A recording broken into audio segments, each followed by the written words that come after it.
Africa में एक बहुत बड़ा क्रैक देखा गया। ये क्रैक केन्या, इथियोपिया और तंजानिया में देखा गया। वीडियो फुटेज और ड्रोन शॉट्स में देखा गया कि पूरी की पूरी कंट्री को एक बहुत बड़े क्रैक ने डिवाइड कर दिया है। इस क्रैक ने ना रोड देखे, ना फसलें, ना घर देखे, ना शहर। इसके कुछ हिस्से 10 मीटर तक चौड़े हैं और कुछ 2 मिलीमीटर जितने पतले। लोगों का ख्याल था कि शायद नरम मिट्टी किसी वजह से बैठ गई है, पर असल में साइंटिस्ट्स का कहना है कि अफ्रीका खंड 2 हिस्सों में बंट रहा है।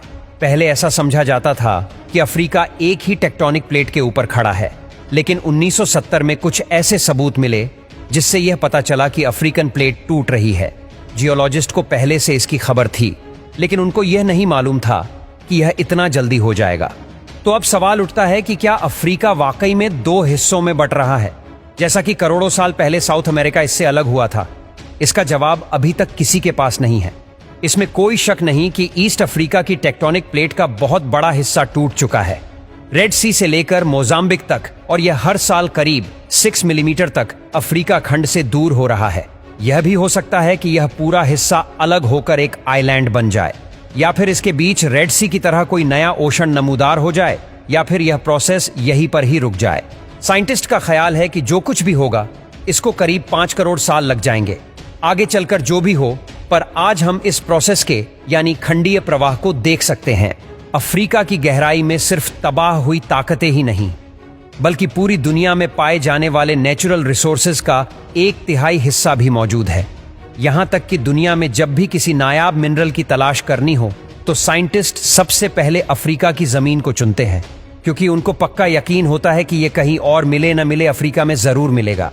मिसाल के तौर पे कोलंबाइट टेंटलाइट एक ऐसा मेटल है जो आजकल इलेक्ट्रॉनिक्स को बनाने में काम आता है। इसको अक्सर कोल्टन भी कहा जाता है। इसकी खास बात यह है कि इसको जंग नहीं लगता और इसका मेल्टिंग पॉइंट भी काफी ज्यादा होता है। इस मेटल से कैपेसिटर बनाए जाते हैं जो आजकल हर इलेक्ट्रॉनिक डिवाइस में इस्तेमाल होते हैं। इस मेटल के 80% रिजर्व्स अफ्रीका में ही पाए जाते हैं।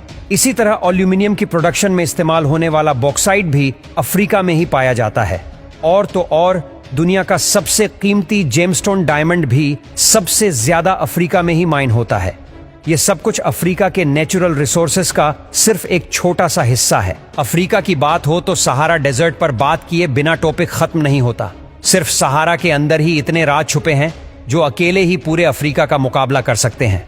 यहां मौजूद एक ऐसा स्ट्रक्चर जिसको स्पेस से देखा जाता है, 40 किलोमीटर बड़ा ये गोल निशान जिसको आई ऑफ सहारा और रिचर्ड स्ट्रक्चर भी कहा जाता है। इसके नीचे कौन सा राज छुपा है? किंग तूतनखामुन के नेकलेस का अनोखा पत्थर जो पूरी दुनिया में कहीं नहीं मिला, वो सिर्फ सहारा के बीचों बीच पाया गया था।